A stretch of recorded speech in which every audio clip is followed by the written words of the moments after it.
and all its inhabitants. All right, stand back, everyone. SpongeBob ripped pants for duty. Know what goes good with everything? Ripped pants. These pants are 50% cotton, 50% ripped. Delivery. Did you order 20 cases of ripped pants?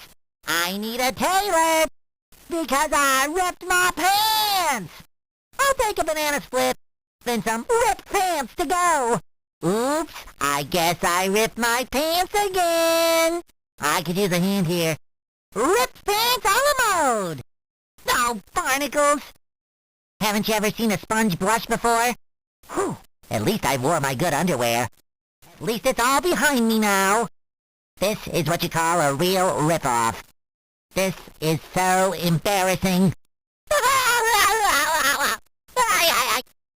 I thought that I had everybody on my side, but I went and blew it all sky high, and now she won't even dare a glance, all just because I ripped my pants. I know I shouldn't mope around, I shouldn't curse, but the pain feels so much worse.